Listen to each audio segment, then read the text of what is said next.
저는 북한에 있을 때 보위부에 있으면서 그 사람에 대한 것도 저도 알았습니다. 뭐 대학생으로 가장돼서 들어왔던 간첩이다 하고 보위부에 다 알려졌거든요. 호텔인지에서 거기다가 뭐 투소 사건이 있었는데,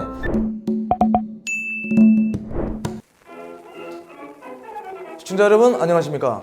북한저격TV의 이철원입니다. 이렇게 인사드리게 돼서 반갑습니다. 북한 보위부 하면은 대내, 대외, 뭐 간첩들, 그리고 또 뭐 혁명의 수뇌부라고 하는 김씨 가문을 지키기 위한 거고요. 대외로 나가서는 간첩 임무를 수행하는 겁니다. 거의 CIA나 같다고 보시면 됩니다. 이거를 솔직하게 제가 말씀드리면요, 편견 없이 제가 솔직하게 말씀드리겠습니다. 원래 구타, 고문, 취조, 이거는 뭐 저도 잘 알고 있는 내용이지만, 구타 같은 경우에는 김정일 때부터 시작해가지고 김정은이 때까지 구타를 하지 못하게 계속 방침이 나오고 있습니다. 근데 실제 취급을 하는 사람들은 못하는 건 아니죠. 솔직히 여기서 북한에서 오신 분들도 다 이렇게 맞았다고는 하지만, 아니 맞았겠죠. 뭐 이렇게 또 맞았겠지만, 그래도 어쨌든 뭐 구타를 하지 말라는 지시는 내려옵니다. 그런데 밑에 사람들이 그걸 따라 하지 않죠.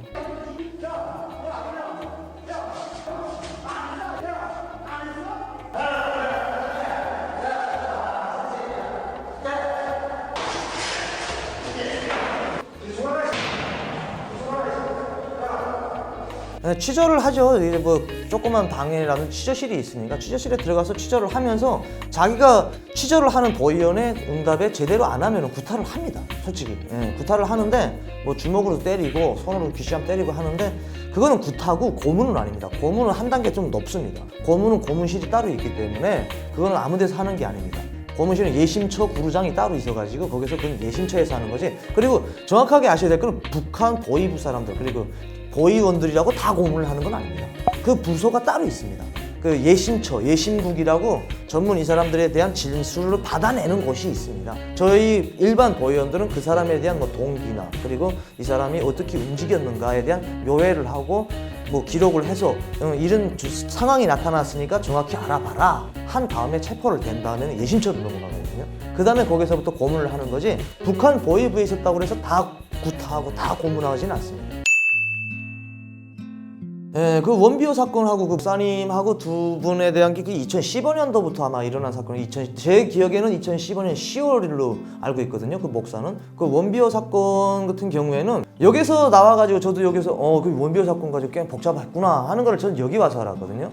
저는 북한에 있을 때 보위부에 있으면서 그 사람에 대한 것도 저도 알았습니다. 뭐 대학생으로 가장돼서 들어왔던 간첩이다 하고 보위부에 다 알려졌거든요. 호텔인지에서 거기다가 뭐 투소 사건이 있었는데, 북한 보위부에서 알려준 거는 어떻게 알려졌냐면, 그 원비호가 김일성이 김정일이 초상화를 찢었다 그렇게 알려졌습니다. 근데 생각을 있는 사람이면 원비호도 거기서 살면서 알 텐데 김정일이 김일성이가 있는 초상화를 왜 찢었겠습니까? 솔직하게 그냥 저의 친구가 말을 하는데 거기다 낙서를 조금 했다고 하더라고요. 무슨 낙서를 했는지는 모르겠습니다. 내용은 북한에서 보위부에서 이런 게 있습니다. 김정은이 한데 이제 정권이 바뀌었는데 보위부에서 성과를 거두려면은 아닌 것도 콩도 이만한 바위다고 갖다 말을 해야 됩니다. 엎어 씌어서 간첩을 몰면은 김정은이한테 손가락을 따는 겁니다. 자, 우리 당과 인민들 사이에 끼어들었던 적간첩 불순적대분자를 잡았다. 얼마나 좋습니까, 종자가? 그러면은 김정은이로서는 또 국가보위부가 일을 잘하고 있구만, 아주 칭찬을 하는 거 아닙니까? 돈도 좀 주고 하니까, 그래서 그렇게 된 거지, 그 사람이 실제 뭐 간첩 임무를 받았거나 뭐 간첩이라고 생각되진 않습니다. 저는. 그렇죠. 정치 희생양이라고 볼 수가 있죠. 뭐 투소 사건이 뭐 원비호 사건만 아니고 북한 사람들, 일반 주민들의 그런 투소 사건도 있습니다. 뭐 2012년도라든지 2016년도, 15년도에 일어난 것도, 그 제가 있던 곳에서도 김정은이 뭐 욕하는 투소 사건이 있었습니다. 뭐 김정은이 개대가리 똥 싸게 돼지 새끼 이렇게 뭐 페인트 갖다 칠한 것도 있었는데, 그런 사건들은 세계적으로 알려지질 않습니다. 왜 그러냐면 국내 사람이 했기 때문에. 국내 사람이 해가지고 김정은이에 대한 이런 투소가 일어났다 하면은 어떤 반향이 일어나겠습니다. 일반 주민들도 모릅니다. 김정은이에 대한 이런 반항심이 있네? 외국으로 알려지면은 김정은에 대한 이미지도 그렇고, 북한 사회주의 조국이라고 우렁차게 노래하는 북한에 대한 이미지도 그렇고 하기 때문에 그런 거는 안 알려줍니다. 그거는 보위부 안에서 극단적으로 비밀리에 파묻혀버리고 그 사람은 조용히 처리해버리는 거로 나가는 겁니다. 고문 중에 죽는 거 맞습니다. 고문은 뭐 일단 뭐 보위부도 고문이 세다고 하지만 보안소도 고문이 세죠.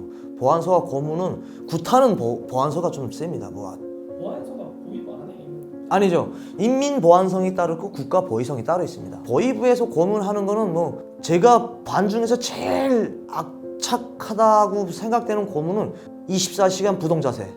그건 좀 차라리 맞는 게 나을 것 같더라고요. 24시간 동안 잠도 자면 안 돼요. 눈 깜빡하면 안 됩니다. 무릎 꿇고 뒷짐지고 앉아 있어야 되는데 그 고문이 제일 좀 힘들어 보이더라고요. 무릎 꿇고 있으면 그 피가 안 통해가지고 다리가 엄청 저리거든요. 저도 그걸 아는데 그 고문이 제일 좀 야수 같은 방법이더라고요. 당연히 들 때 있으니까 저도 여기 왔죠. 검열 나가면은 불순록함을 미국 드라마나 뭐 미국 영화나 한국 드라마 못 보게 북한에서 통제를 심하게 하지 않습니까? 외국 영화를 못 보게. 그런데 나가면은 개인집 사택에 들어가는 거 화장실 들어가는 것보다 더합니다. 화장실도 노크를 하고 들어가는데 개인집은 노크를 안 합니다. 저희는 그냥 문 차고 들어갑니다. 차고 들어가서 드라마 딱 한국 드라마든 미국 영화든 보는 거 잡았다. 그 자리에서 그냥 뭐 죄패입니다. 영문 없습니다. 그걸 보면서 저렇게까지 때려야 되는가? 뭐 내용 어떻게 된 건지 뭐 질문도 안 하고 질문을 하면 답을 하고 왜 보게 됐는가 사전 동기가 있을 거 아니에요. 그런 게 없습니다. 그냥 일단 처벌 두드립니다.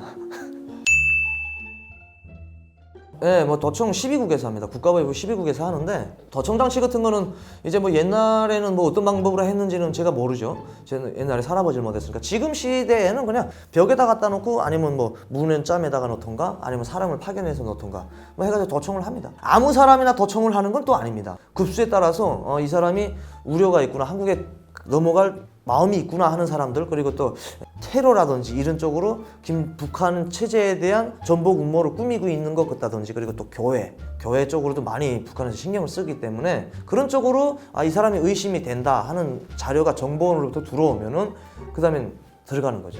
외국 분들은 정확하게 아셔야 될 거는, 외국 분들이 오셔가지고 그 호텔에다 가보는 거 없을 줄 아는데 제가 호텔 보이원을 잘 알아가지고 호텔에는 특별하게 따로 보이원이 따로 있습니다.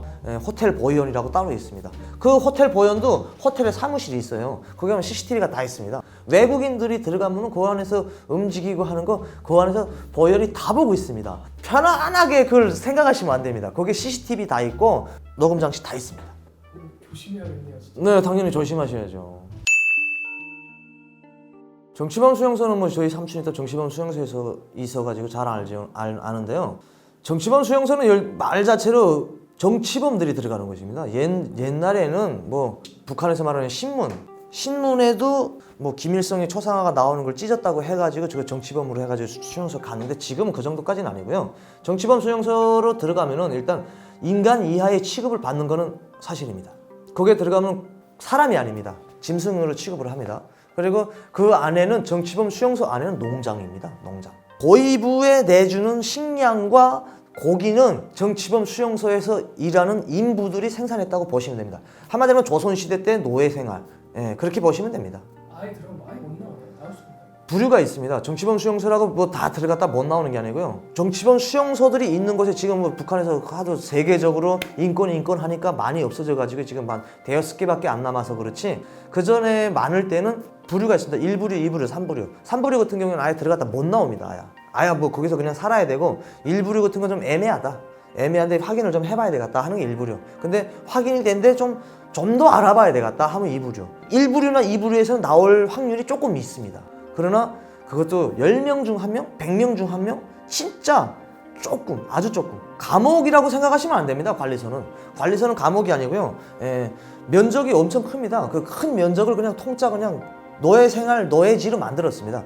그 옆에는 보위부 관리소에서 지키고 있는데요. 거기 뭐 한 개 대대 막 이렇게 있거든요. 대대가 지키고 있고, 그 옆에는 무력부 또 포부대가 또 지키고 있고, 유사시에는 그 포부대가 관리소를 그냥 초토화시키는 겁니다. 만약 전쟁이 일어난다, 북한 당국을 위해서 그 사람들이 뭐 같이 싸울 거겠습니까? 아니잖아요. 그 사람들도 북한 당국을 향해서 총을 겨눌 사람들이기 때문에 그 옆에 부대들은 그 관리소를 포격하기 위한 부대가 따로 있죠. 저도 오늘 이 이야기를 하면서 뭐 관리소를 비롯해가지고 북한의 고문 상황, 그리고 또 뭐 구타 상황을 이야기하면서 제가 북한에서 어떻게 그렇게 있었을까 하는 이런 생각도 들고요. 저 북한에 계시는 분들, 그런 분들께 혹시 저는 뭐 때리진 않았지만 맞으신 분들이 제가 보위부에 있었기 때문에 언젠가는 이 영상을 보신다면 제가 북한 보위부의 진상, 그리고 북한 보위부의 악랄성과 진짜 잔인성을 제가 사죄 드리는 마음으로 가지고 이 영상을 찍고 있고요. 이 영상을 보시는 분들도 어떻게 생각을 하실지는 모르겠지만 저는 사실은 그 북한 정권이 싫어서 왔기 때문에 이쁘게 봐주시고요. 보위부에서 있었다고 그렇게 나쁜 사람은 아닙니다. 오늘 이번 시간에 영상이 마음에 드셨다면 구독과 좋아요 그리고 많은 관심 부탁드립니다. 시청해주신 여러분 감사합니다.